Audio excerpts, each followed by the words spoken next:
there's just one other point. The fully articulated but headless Tim, I didn't get around to it, but I've installed the brain. Not my brain. You would think it was my brain. No, the electric brain I've been working on. So I'm just going to show you the electric brain, how the installation went, as well as could be expected. There's a fully articulated but headless Tim's electric brain, and then okay, that'll be the end of this, just like that.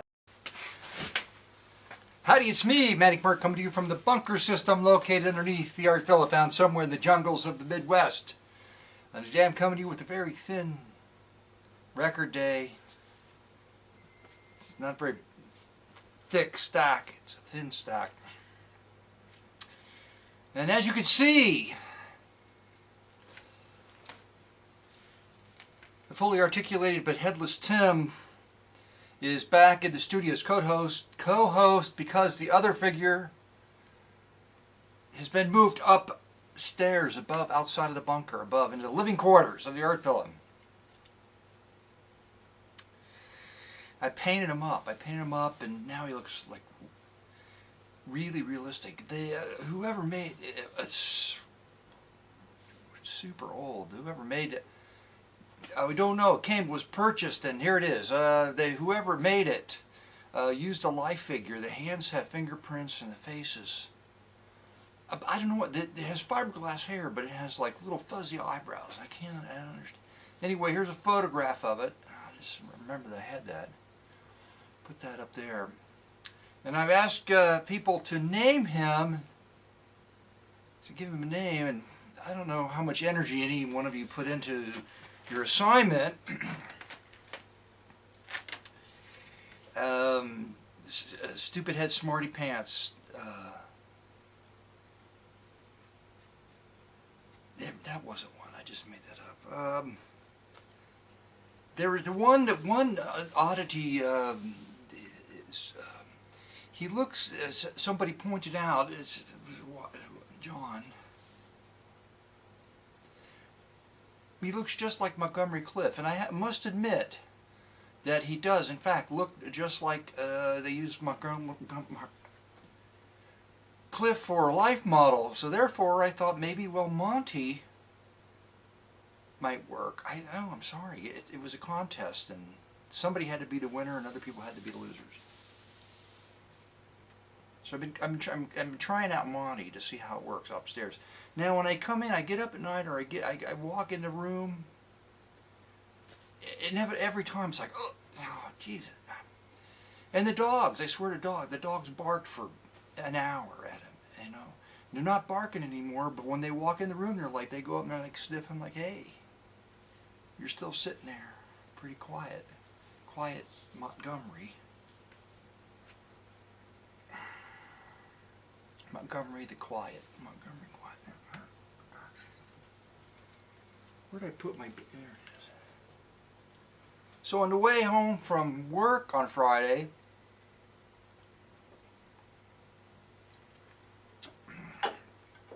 I'm between the age where I drove stupid, like God knows there's somehow I didn't kill myself or anyone else, and the age that I will be, whereas I'm going to be really difficult to deal with on the road.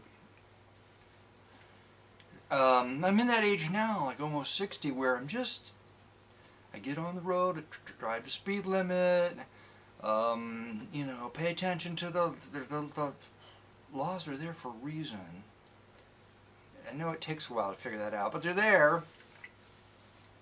The point is that I'm not causing any problems. I'm not on the low end of the scale or high end of the scale. So then when I run into problems caused by people that are driving like me before myself and me after myself, I become highly agitated. I notice that when I get to work, I'm hoarse. And I can't remember, but I've been yelling the whole way in the car. Ah, what do they call that, road rage? But there's no rage, it's just yelling. It's just yelling. Much of it's frustration and resignation, you know, but I'm still... Anyway. So once in a while there's a peak in this whole mishmash of you had driving and how you should be driving, how everybody else should be driving, or what's in your head is completely wrong, because everybody else is driving a new car with like the little zippy cars. They can do whatever they want. I'm driving a 23-year-old car. It has a mind of its own. Okay. So there's the river valley, and I'm coming off one freeway onto another, and I'm going down the hill. And they've placed, there's a well-traveled road that goes underneath the road that goes over the Licking River, 275 freeway, and there's an on-ramp, but the ramp's not designed too poorly, so you're going down the hill, it's 65, most other people, I'm in a slow lane doing at least 65, more yesterday, other people are doing more, but the ramp, you can come out, I've been on it, you can come out at 65 miles an hour, and you can merge with traffic, okay? So in front of me is a beer truck, and I think there may have been another car, I'm not sure, don't remember, a beer truck, like a box truck, it's red. It's a warning, red is a warning, it was red. It's coming out. The car in front of me, the beer truck's coming out of the ramp, and in front of him there's a brown car. I just see it, and I'm waiting for him just to come over. I don't understand what the problem is. I mean, it's not even registering that there's going to be a problem, because there doesn't look like there should be a problem. Wait a minute. Here's an idea.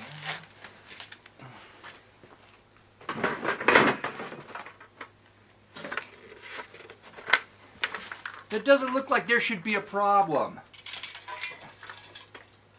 Red light, warning.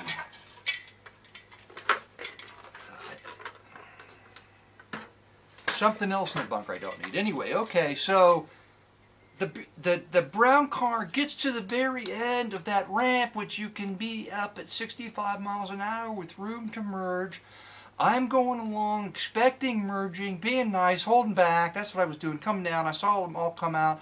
I was going to wait for the three in front of me and sneak in behind that, and the guy behind me had plenty of room.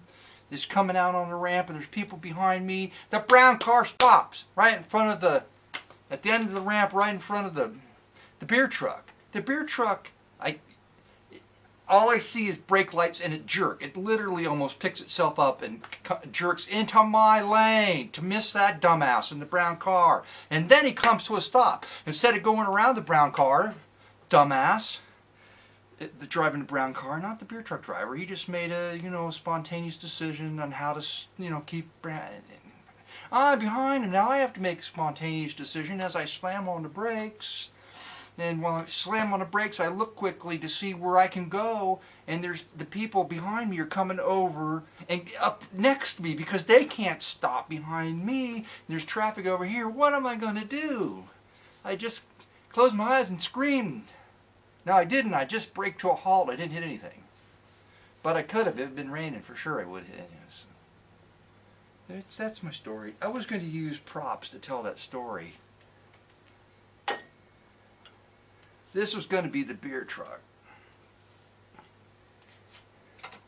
This was going to be me.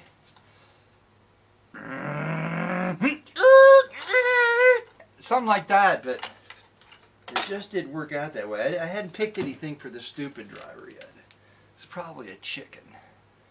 That would work. Okay, should I go to the records? Because that was the story. I hadn't gone anywhere today. It started out, there was some sun. I'm like, hey, I'm going to go outside and mow the lawn one more time. And now it's blustery and rainy. And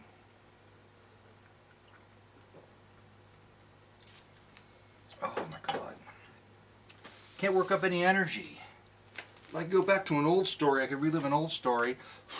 $1 million idea of how I was going to take these empty glass ball ornaments.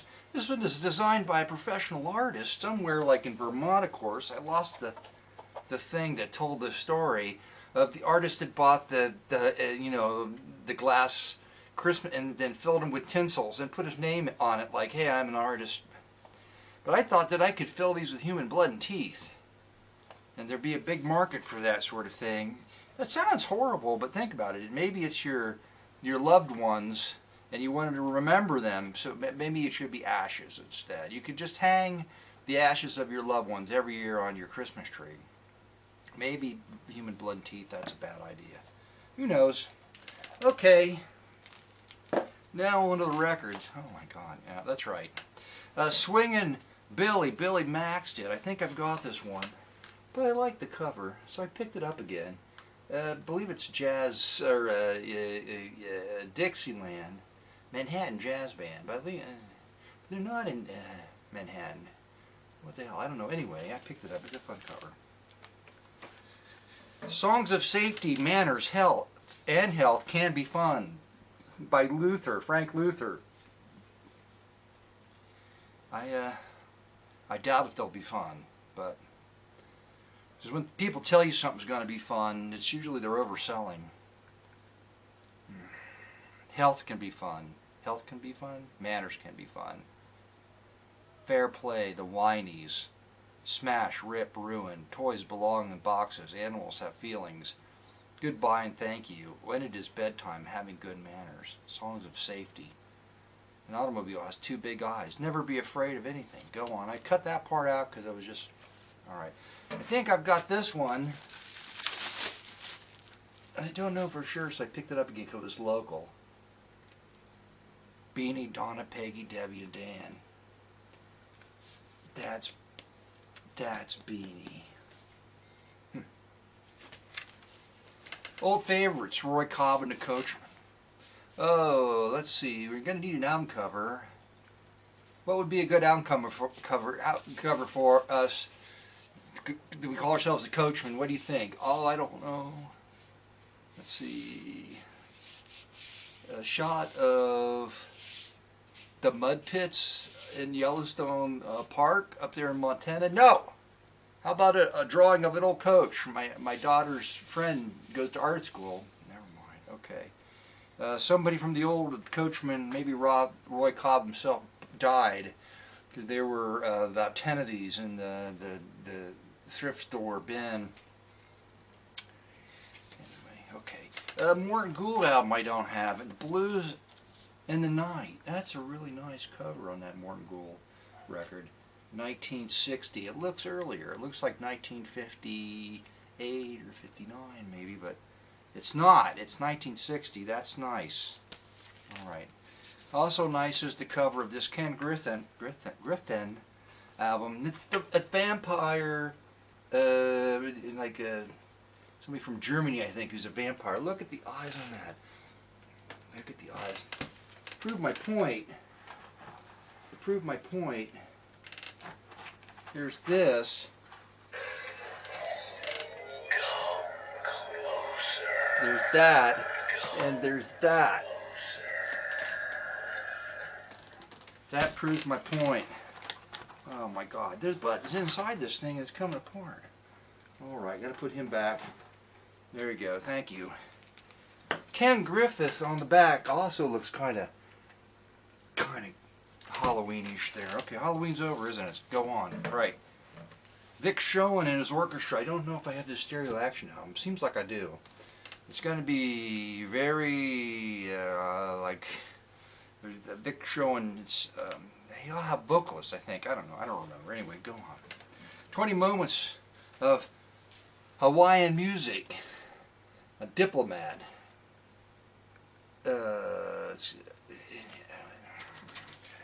And last but not least, oh my God, we're already to the end of this stack. That was a thin stack of records. Why didn't you warn me, Manic Mark? I would have gone and made dinner or done the laundry or something more interesting than to wait through only that thin stack of records to hear the sample, the musical sample from, probably more likely than not, from this fabulous Lionel Hampton album, which I don't have.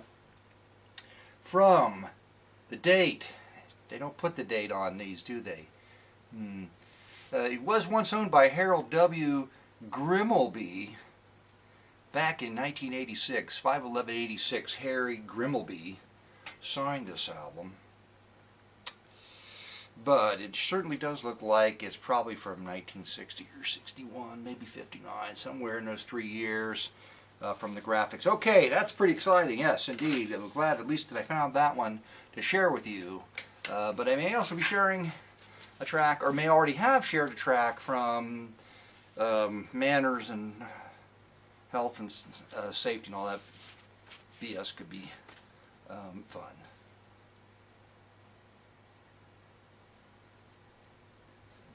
Come closer, come closer.